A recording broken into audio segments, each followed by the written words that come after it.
बिना अंगूठे वाले आदमी ने अपनी कहानी सुनाना शुरू किया। उसने कहा कि मैं बगदाद का रहने वाला हूँ। वहाँ हारून रशीद का राज हुआ करता था। मेरे पिता एक बड़े व्यापारी थे, लेकिन उनके आलस्य की वजह से वो व्यापार को ठीक से नहीं चला पाए। कुछ समय बाद उनका व्यापार मैंने संभाल लिया। फिर मुझे पता चला कि उन्होंने कई लोगों से कर्ज ले रखा है। तभी पिताजी की मौत हो गई और मैंने धीरे धीरे अपना कारोबार संभालते हुए सारा कर्ज चुका दिया। मैं बड़े आराम से अपने कपड़ों का व्यापार कर रहा था। इसी बीच एक दिन पालकी में बैठकर नकाब पहनी हुई एक लड़की अपने सेवकों के साथ सुबह सुबह बाजार में मेरी दुकान के सामने आई। उसके सेवकों ने उसकी पालकी उतार कर उससे कहा कि आप काफ़ी जल्दी बाजार आ गई हैं, अभी यहाँ कुछ भी नहीं खुला है। उस लड़की ने मेरी दुकान को खुला देखा तो तुरंत मेरी दुकान में पहुंच गई और मुझसे जरी का कपड़ा मांगने लगी। मैंने उससे बताया कि इस दुकान में सादे कपड़े ही मिलते हैं। यह सुनते ही उसने कुछ देर के लिए अपना नकाब उतारा और मुंह का पसीना पोंछकर दोबारा उसे पहन लिया। जैसे ही मैंने उसका चेहरा देखा, मुझे उससे प्यार हो गया।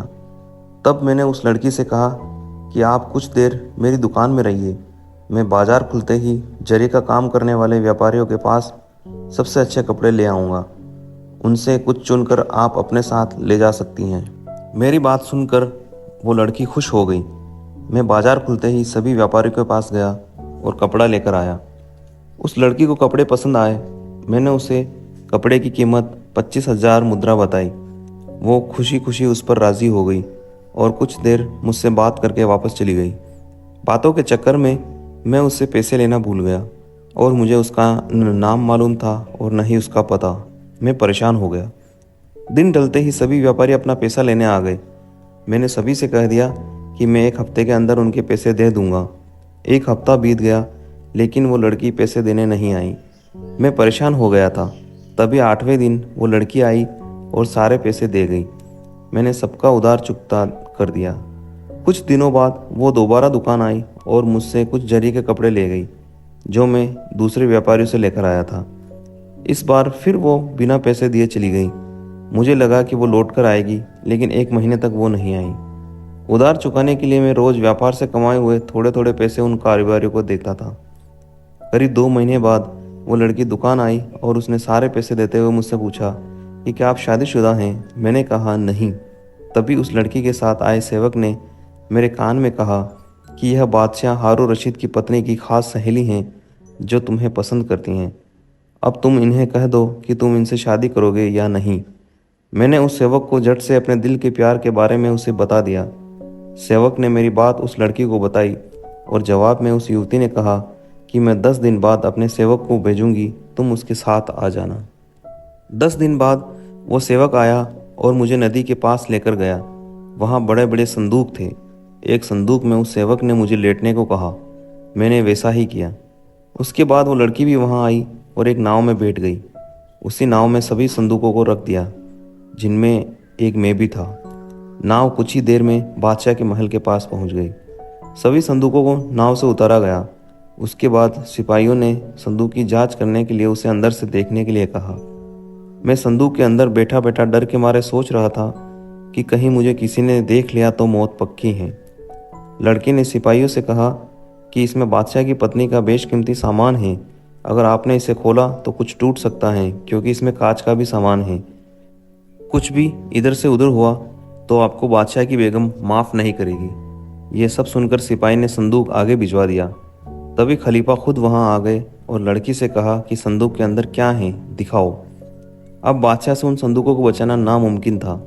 लड़की ने बड़ी समझदारी से सारे संदूक दिखाए। फिर जब आखिरी संदूक की बारी आई, जिसमें मैं था, तब उसने बादशाह से कहा कि इसमें आपकी पत्नी और मेरी दोस्त जुबैदा का खास सामान है। इससे मैं उनकी इजाज़त के बिना नहीं खोल सकती हूँ। यह सुनते ही बादशाह ने मुस्कुराते हुए संदूक को आगे ले जाने की इजाज़त दे दी।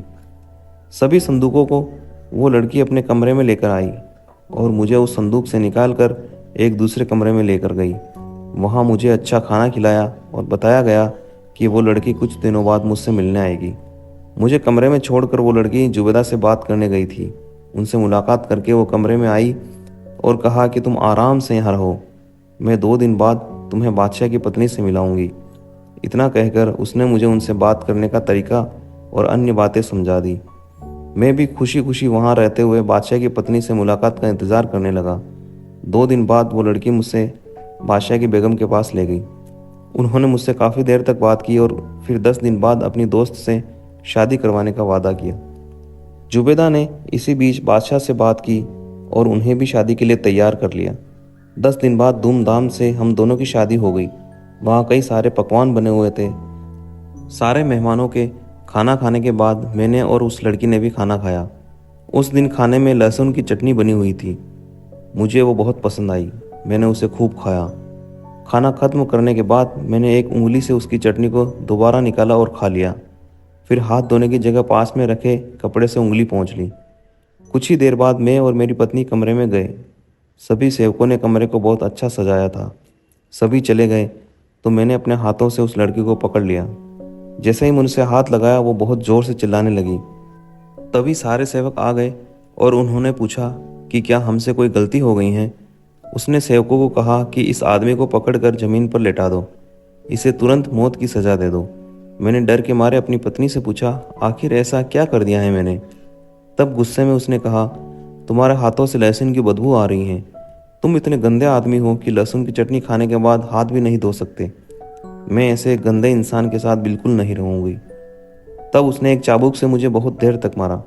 उसके बाद सेवकों को मेरा एक हाथ काटने का आदेश दे दिया। तभी एक सेवक ने मेरी पत्नी से कहा कि माना इन्होंने अपराध किया है, लेकिन इनका हाथ न कटवाएं, यह आपके पति हैं। मैंने भी उससे माफ़ी मांगी, लेकिन उसका गुस्सा कम नहीं हुआ। उसने सभी सेवकों को मुझे अच्छी तरह से पकड़ने को कहा और चाकू से मेरे सारे अंगूठे काट दिए। फिर कहा कि इन कटे हुए अंगूठों को देखकर तुम्हें हमेशा याद रहेगा कि तुमने क्या गलती की थी। इतना कहकर वो चली गई और मैं दर्द के मारे रोने लगा। तभी एक सेवक ने कुछ दवाई कटे हुए अंगूठों में लगाई। उसने खून बहना तो बंद हो गया, लेकिन हाथों का दर्द ठीक नहीं हो पा रहा था। मैं दर्द से कराते हुए ही सो गया। 10 दिनों तक मुझे सेवकों ने उसी तरह बांध कर रखा। एक दिन मैंने सेवकों से अपनी पत्नी के बारे में पूछा तो उन्होंने बताया कि वो लहसुन की बदबू की वजह से ही बीमार हो गई हैं। करीब 1 महीने बाद वो मुझसे मिलने आई, लेकिन उसका गुस्सा शांत नहीं हुआ था। तब मैंने उससे कहा कि अब ऐसा भोजन करने के बाद 100 बार हाथ धोऊंगा। इस बात को सुनकर उसने मुझे माफ़ कर दिया। हम खुशी खुशी एक साथ रहने लगे, लेकिन शाही महल के सिर्फ एक हिस्से में ही मैं आ जा सकता था। इसी वजह से मुझे लगा कि हमें एक अच्छा घर खरीद कर अलग रहना चाहिए। मेरी पत्नी ने मुझे कुछ मुद्राएं दी और मैंने झट से एक अच्छा घर खरीद लिया। वहाँ जाकर हम सुखी परिवार की तरह रहने लगे। मैंने अपना कारोबार दोबारा शुरू किया। हमें किसी चीज़ की कमी नहीं थी। इसी बीच एक दिन मेरी पत्नी बीमार हो गई और उसकी मौत हो गई। फिर मैंने दूसरी शादी की, लेकिन कुछ समय बाद वो भी बीमार होने की वजह से मर गई। तब मुझे लगा कि यह घर ही खराब है, तो मैं उसे बेचकर फारस आ गया और फिर वहाँ से समरकंद आ गया। इतनी कहानी सुनाकर अनाज के व्यापारी ने बादशाह से कहा कि आपको मेरे जीवन का किस्सा कैसा लगा। जवाब देते हुए बादशाह ने कहा कि ईसाई की कहानी से कुछ बेहतर हैं, लेकिन कुबड़े से अच्छी कहानी किसी की नहीं है। फिर यहूदी हकीम ने बादशाह से अपने जीवन की कथा सुनाने की आज्ञा मांगी और अपने साथ हुई बातें बताने लगा। क्या है यहूदी हकीम की कहानी, जानने के लिए मिलते हैं अगले भाग में।